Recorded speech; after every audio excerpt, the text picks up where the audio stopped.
ఈరోజు తెలుగు సాహిత్యంలో దిగంబర కవిగా ప్రసిద్ధి పొందిన చెరబండరాజు అలియాస్ బద్దం భాస్కర్ రెడ్డి గారి విప్లవ కవి గారి వర్ధంతి కార్యక్రమాన్ని నిర్వహిస్తున్న రాజారాం సార్, అలాగే సామాజికవేత్త గంధం నాగరాజు గారు, అట్లాగే బాల్మీయ శేఖర్ కుర్మయ్య గారు ఈ కార్యక్రమానికి ఇచ్చేసిన అందరికీ స్వాగతం పలుకుతూ, చెరబండరాజు అనగానే ఒక దిగంబర కవి, విప్లవ కవి మన మనసుల్లో స్ఫురిస్తారు. వారు మొత్తం 6 మంది దిగంబర సాహిత్యం తెలుగు సాహిత్యంలో ఒక ప్రభంజనం సృష్టించింది. అటువంటి చెరబండరాజు జనవరి 3, 1944లో జన్మించి జూలై 2, 1982లో మరణించారు. అలియాస్ బద్దం భాస్కర్ రెడ్డి అంటే ఆయనకు వాళ్ళు కలం పేరుతో సాహిత్యాన్ని రాశారు. అసలు పేరు బద్దం భాస్కర్ రెడ్డి.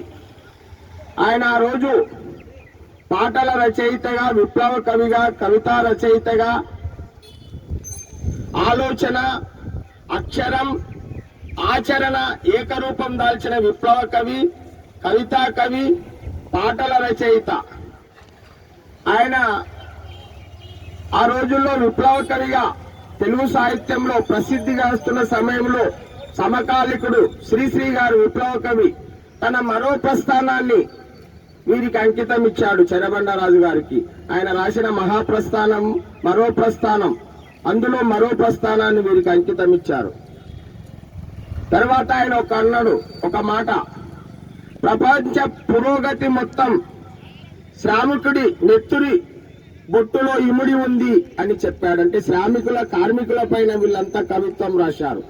శ్రామికులు, కార్మికులకే వీళ్ళు వస్తువు అంటే వాళ్ళపైనే కవిత్వం. అంతకుముందు కవులు నాయకుల పైన కవిత్వం రాస్తే వీళ్ళు శ్రామికుల పైన రాశారు, శ్రమజీవుల పైన రాశారు. అటువంటి చెరబండరాజు గారు 1944 జనవరి 3న మేడ్చల్ అక్కడ గట్కేశ్వర్ మండలం అంకుషాపూర్లో ఒక పేద రైతు కుటుంబంలో జన్మించాడు. జన్మించిన తర్వాత ఆయన చదువుకొని ఉపాధ్యాయుడిగా హైదరాబాద్లో పనిచేశాడు. ఆయన ఆ పని చేస్తున్న క్రమంలో ఈ దిగంబర కవులంతా ఏర్పడి ఒక సంఘంగా, అనే తెలుగు సాహిత్యంలో అంటే ఆ సాహిత్యము తోసిదన్ని ఛందస్సును దిగంబర కవులుగా, వీళ్ళే తర్వాత విరసం విప్లవ కవులుగా మారిండు. అందులో 6 మంది ఉన్నారు. అందులో ఋషికేశవరావు, ఈయనని నగ్నముని అంటారు. తర్వాత యాదిరెడ్డి అంటారు. ఈయన నిఖిలేశ్వర్. తర్వాత కమ్మిశెట్టి వెంకటేశ్వర్లు, ఈయన మహాముని. తర్వాత చెరబండరాజు, ఈయన అంటే బద్దం భాస్కర్ రెడ్డి చెరబండరాజు. తర్వాత మన్మోహన్, ఆయన సహాయ, ఆయన భైరవయ్య. తర్వాత వీళ్ళంతా 6 మంది తన కలం పేర్లతో కవితలు రాస్తారు. అందులో దిగంబర సాహిత్యం అంటే ఉన్నది ఉన్నట్టు నిజంగా నిక్కచ్చిగా, అంటే దిగంబరం అంటే బట్టలిప్పి చెప్పినట్టు, అంటే ఉన్నది ఉన్నట్టుగా వాళ్ళు దాపరికాలు ఉన్నావు నిక్కచ్చిగా చెప్తారు. అందుకే ఈయన ఆ రోజుల్లో కవితలు, ఈయనవి వందే మాతరం అనే గేయం చాలా ప్రసిద్ధి పొందింది, కత్తిపాట. అంతేకాకుండా ఈయన ఒక మాట అంటాడు కవితలో, నన్నెక్కనివ్వండి అని బోను, నన్నెక్కనివ్వండి బోను అనే కవితతో ఆయన తెలుగు సాహిత్యంలో ఒక సూర్యుడిగా మళ్ళీ ఉదయించాడు దిగంబర సాహిత్యంలో. అందుకే నన్నెక్కనివ్వండి బోను అనేది దానికి పూర్వాపరాలు ఉన్నాయి. ఆయన రాసిన ఆ పాటలో కామం, కలలు, కన్నీళ్లు,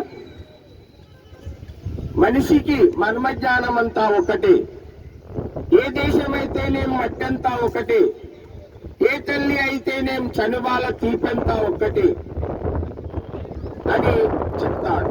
అందులో చివరిగా ఒక మాట అంటాడు. అయితే అందులో ఆయన చెప్పేది చివరిగా, నన్ను పిచ్చివాణ్ణిగా బోనెక్కనివ్వండి, కేసు పుటప్ చేయండి అని చివరిగా అంటాడు. పిచ్చివాణిగా నన్ను కేసు పుటప్ చేసి నన్ను బోనెక్కనివ్వండి అంటాడు. అంటే అట్లా నిక్కచ్చిగా సాహిత్యాన్ని చెప్పిన మహాకవి చెరబండరాజు.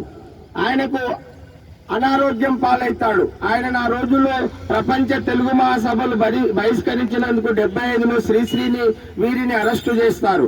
అంతేకాకుండా వీళ్ళ విప్లవ కవిత్వం ఆ పోరాటాల వైపు, నక్సలిజం వైపు వెళ్తుంది, వర్గ పోరాటం వైపు అని ఆ రోజుల్లో అప్పటి ఆంధ్రప్రదేశ్ ప్రభుత్వం ప్రివెన్షన్ డిటెన్షన్ చట్టం కింద వీళ్ళని అరెస్టు చేసి జైల్లో పెడితే ఆయనకు ఆలోచించి జైల్లో మెదడు క్యాన్సర్ వస్తుంది.